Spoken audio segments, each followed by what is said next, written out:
बिस्मिल्लाहिर्रहमानिर्रहीम। नाजरीन, मैं हूं आपका मेज़बान इमदाद हुसैन शहजाद, लंदन से आपकी खिदमत में। अस्सलाम वालेकुम। आप देख रहे हैं मेरा व्लॉग लंदन टॉक, और आज मेरे पास लंदन से फिर अहम खबरें हैं। कुछ खबरें तो ऐसी हैं कि जिनको सुनकर आपकी हंसी निकल जाएगी, और कुछ खबरें ऐसी हैं जो संजीदा मौज़ूआत हैं, लेकिन उन संजीदा मौज़ूआत को भी इस मज़ाक़ खेज़ अंदाज में पेश किया जा रहा है कि अपने मज़मूम मकासद हासिल किए जा सकें। नाज़रीन, इससे पहले कि मैं अपनी बात का आगाज़ करूं, रोज़ाना की तरह का पैगाम जो मैं आपकी खिदमत में अर्ज़ करता हूं कि आप मेरी आवाज़ बनने के लिए हक़ और सच की जिस तहरीक को लेकर मैं चला हूं, उसको मज़बूत बनाने के लिए मेरे चैनल को सब्सक्राइब करें, अपने दोस्तों से भी सब्सक्राइब कराएं, और घंटी का बटन दबाकर मेरी इस आवाज़ का हिस्सा बन जाएं। नाज़रीन, कुछ दोस्त जो हैं वो ये पूछते हैं कि जब हम सब्सक्राइब करते हैं तो बार बार घंटी का बटन दबाते हैं। उनकी खिदमत में गुजारिश है कि एक ही मरतबा सब्सक्राइब करें, और अगर आपने एक मरतबा सब्सक्राइब कर लिया है तो किसी दूसरे से इसको सब्सक्राइब करवाएं। खुद बार बार सब्सक्राइब करने से आप अनसब्सक्राइब भी हो सकते हैं। नाज़रीन, आज जिस मौजू पर हमने बात करनी है वो एक बड़ी ही कॉमेडी से भरपूर तकरीर है जो लंदन में मियां नवाज शरीफ ने कल यानी इतवार को लाहौर में होने वाली आसमा जहांगीर एडवोकेट की याद में कॉन्फ्रेंस से खिताब करते हुए की। ऐसी शानदार, ऐसी मज़ा खेज और कॉमेडी से भरपूर तकरीर कि जिसको सुनकर मैं अपनी हंसी नहीं रोक सका, और शायद आप भी अपनी हंसी ना रोक सकें।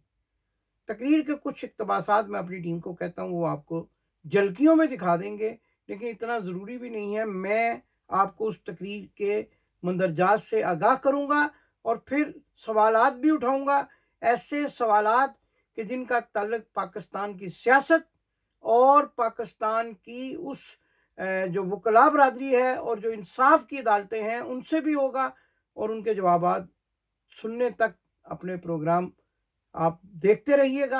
इन प्रोग्रामों में ही हम उम्मीद करेंगे कि हमें उन सवालात के जवाब बाद मिल जाएं। नाज़रीन, आज मियां नवाज शरीफ ने सबसे पहले तो ये बात की कि आसमा जहांगीर बहुत बहादुर, जर्री और नाडर वकील थी। जी होंगी, लेकिन आपने जब ये बात की तो क्या आपने अपने गिरेबान में झांका कि आपके दौरे हुकूमत में आसमा जहांगीर के दफ्तर पर छापा मारा गया एफआईए के जरिए, और वहां से भारतीय औरतें जो हैं वो बरामद हुई। क्या आपके दौरे हुकूमत में आसमा जहांगीर निडर, बेबाक और दलेर खातून वकील नहीं थी? वैसे तो अगर एक बगौर जायजा लिया जाए तो आसमा जहांगीर के क्रेडिट पर कोई भी ऐसा केस नजर नहीं आता कि जिसमें उन्होंने नाम कमाया हो सिवाय मुल्क दुश्मनी के, और उस मुल्क दुश्मनी को उन्होंने खुद साख्ता इंसानी हकूक का नाम दे रखा था। आज आप उस आसमा जहांगीर की तारीफ कर रहे हैं जो भारत जाकर महफिलों में डांस करती थी और इस तरह के बयानात देती थी कि जिनसे मुल्क दुश्मनी का इजहार होता था। नाजरीन, इसके साथ साथ आज मियां बीमार शरीफ उर्फ गद्दार शरीफ उर्फ जो है वो नौसरबाज ने एक और बात कही। आज़ादी सहाफत पर एक ऐसा दुखी सा लेक्चर दिया कि आवाज़ बंद की जा रही है, इजहार राय का रास्ता रोका जा रहा है। मियां नवाज शरीफ साहब, मुझे तो लगता है, मैं तो ये समझता था कि शक्ल से आप बीमार नज़र नहीं आते, लेकिन अब मुझे यूँ लगता है कि शायद आपका कोई मसला ऐसा है जिसने आपके दिमाग में खलल डाल दिया है और आप अपनी याददाश्त खो बैठे हैं। आपको याद नहीं कि आपके दौर में आपने एक मारूफ अखबार के न्यूज़पेपर के कोटे पर बंदिश लगा दी, क्योंकि वो आपकी मुखालफत में लिखता था, और फिर वो अखबार कई सफ़ात पर शाया होने की बजाय 4 सफ़ात पर शाया होना शुरू हो गया। और आपको याद नहीं कि आपने मोहतरम जनाब मरहूम काजी हुसैन अहमद की मौजूदगी में एक अखबार के एडिटर को गालियां निकाली। आपको याद नहीं कि आप फ़ोन करके दफातर में ये कहा करते थे कि ये सहाफ़ी हमारे ख़िलाफ़ लिखता है, इसको नौकरी से निकाल दिया जाए। और निकाला भी गया।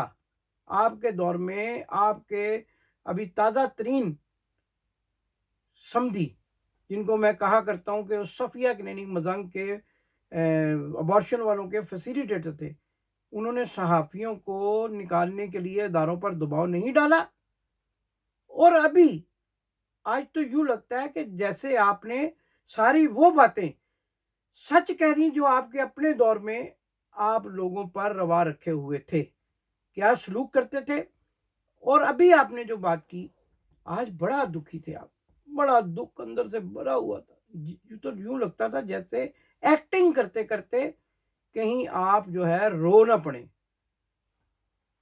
आपको याद नहीं कि ये जजेस को करप्ट करने का निज़ाम कहाँ से शुरू हुआ?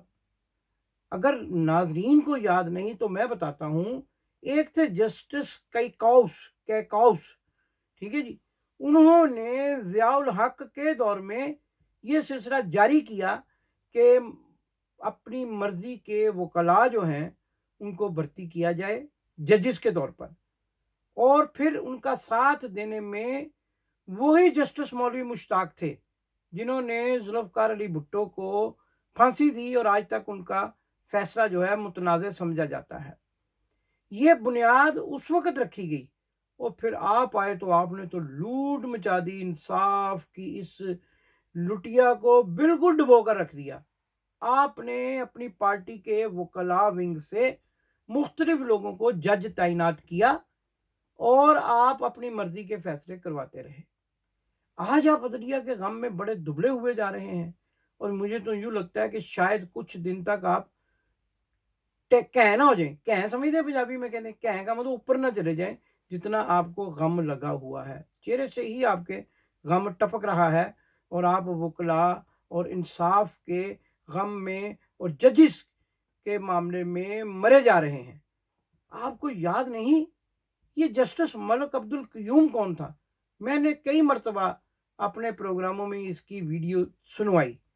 आज आप जस्टिस साकब निसार की वीडियो की बात करते हैं, इससे पहले कि हम आपको उसकी भी हकीकत बताएं, आप ये ज़रा आज फिर जस्टिस मलिक अब्दुल क़य्यूम की वो वीडियो, वो ऑडियो जो है वो मुलाज़ा फरमाएं नाज़रीन, कि जिसमें छोटे भाईजान कमर दर्द वाले, जो अपने ही मातहत अफसरान की खूबरू बीवियों को फंसाने में माहिर समझे जाते हैं, वो जस्टिस क़य्यूम को क्या हदायत दे रहे हैं।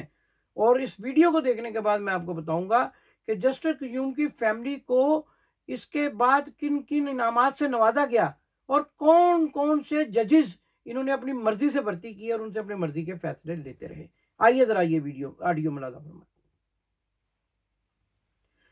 जी तो नाज़रीन, आपने सुना छोटे भाईजान कह रहे हैं जस्टिस साहब को, लाहौर हाई कोर्ट के जज को, कि बड़े भाईजान ਇਹ ਚਾਹੁੰਦੇ ਨੇ कि ਤੁਸੀਂ ਉਹਨਾਂ ਨੂੰ फलाने केस से रिलीफ दे दो।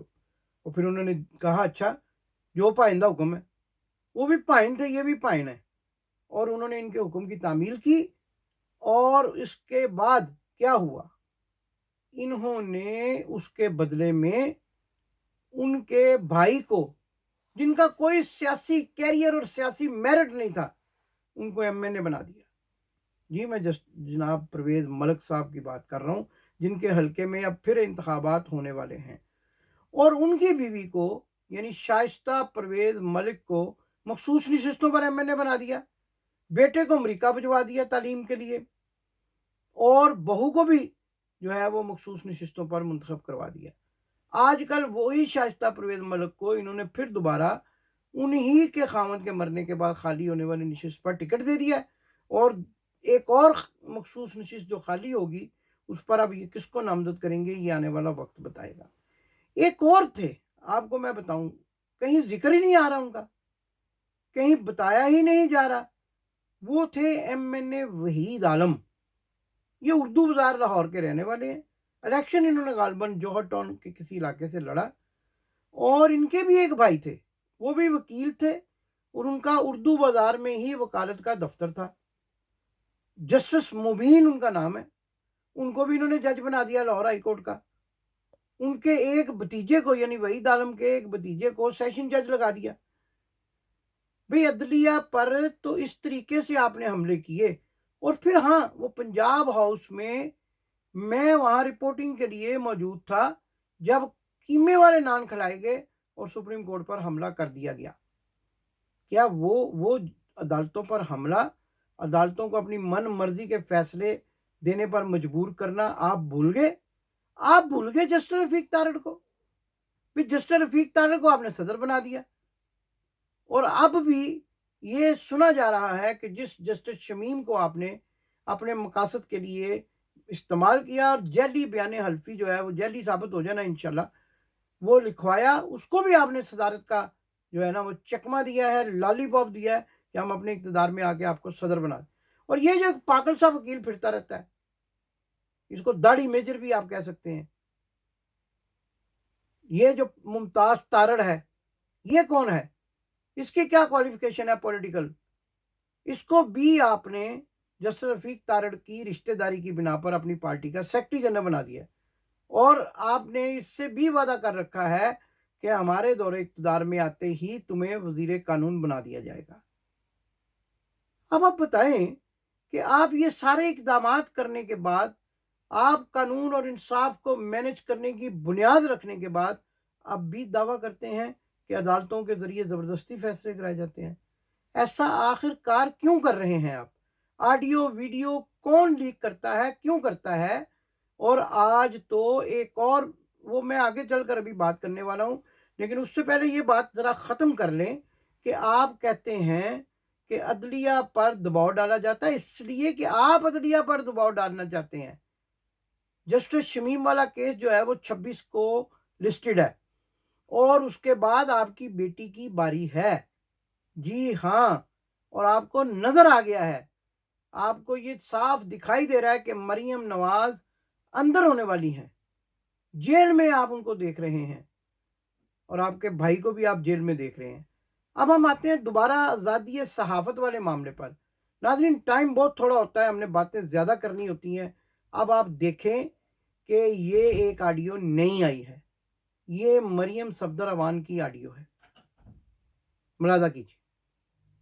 जी तो नाज़रीन, आपने ये ऑडियो भी देखी, इसमें मरियम सफदर अवान किसी को हुक्म दे रही हैं कि 92 समा टीवी C42 और किसी और एक अखबार का या टीवी का जिक्र है, इनके इश्तिहारात बिल्कुल बंद कर दें, इनको मुस्लिम लीग के इश्तिहारात देना बंद कर दें। आपके लोग जो हैं, ये जो अहमद नूआनी हैं, ये तो मास्टर हैं जेली ऑडियोज बनाने के। हमारे ज़राए ने ये भी बताया है कि एक मर्तबा इन्होंने मारूफ सहाफ़ी नज़ीर नाजी को भी रात को इसी तरह रिकॉर्डिंग करने के लिए फ़ोन कर दिया। नज़ीर नाजी अपने मूड में थे और वो खुद भी बहुत बड़े सहाफ़ी थे। उन्होंने कहा, तू कौन बोलना में आए? उन्होंने माँ बहन एक की तो भाग गए। अब ये उमर चीमा ने ये कहा है कि साकब निसार की ऑडियो जो है उसको हमने फोरेंसिक करवाया है। भैया आपने फोरेंसिक करवाया है, कहाँ से करवाया? पैसे दे के तो कहीं से भी टेस्टेशन करवा लें, कहीं से भी हो जाती है, अमेरिका से भी हो जाती है, अफ्रीका से भी हो जाती है। क्या बरतानिया के जो कैलबरी फाउंड है वो जेली नहीं निकला? क्या वो बरतानिया से नहीं बना था? क्या आपकी रिपोर्टें जेली नहीं निकलती? वो कहते हैं अगर आपने ये ऑडियोज फोरेंसिक करवाई हैं तो जस्टिस क्यूम वाली भी करवाएं, जुबैर की नंगी वीडियो भी करवाएं, उसको भी फोरेंसिक करवाएं। ये आपा जो नहीं आई हैं, क्या नाम है इनका, ये सानिया आशिक, इनकी भी करवाएं। और फिर हामिद मीर जो फुटक फुटक रहा है, उसके भी वो कर्नल ख्वाजा वाली, स्क्वाड्रन लीडर ख्वाजा वाली ऑडियो को फोरेंसिक करवाएं। उसका बेटा तो आज तक इंसाफ के लिए तरस रहा है। उसके ख्याल में तो हामिद मीर ने उसके बाप के साथ द्रोह किया था, ठड़ा दिया था। उसकी भी ऑडियो को फोरेंसिक करवाएं। आप बड़े माहिर हैं फोरेंसिक करवाने के, बड़े तहकीकाती जर्नलिस्ट हैं, करवाएं ये सारी ऑडियोज फोरेंसिक। लेकिन आप तो अपने आकाओं के इशारों पर नाच रहे हैं, अहमद नूआनी साहब और ये उमर चीमा साहब। आप तो अपने आकाओं के जूते चाट रहे हैं। आप तो पैसे लेने के लिए हाथ फैलाकर खड़े रहते हैं। आपके चेहरे सामने आ चुके हैं। और यहाँ भी जो जर्नलिस्ट हैं उनको भी ज़रा ख्याल करना चाहिए। उनके अपने टीवी चैनलों को मरियम सफदर अवान साहबा इश्तिहार देने से मना कर रही हैं, लेकिन उनकी दिहाड़ियाँ लगी हुई हैं, उनके मॉर्गेज जा रहे हैं। उनको इस बात की परवाह नहीं है कि इदारे को इश्तिहार मिले या ना मिले। तो नाज़रीन, ये तो सारी दास्तान मैंने आपके सामने रखी, दर्द भरी दास्तान।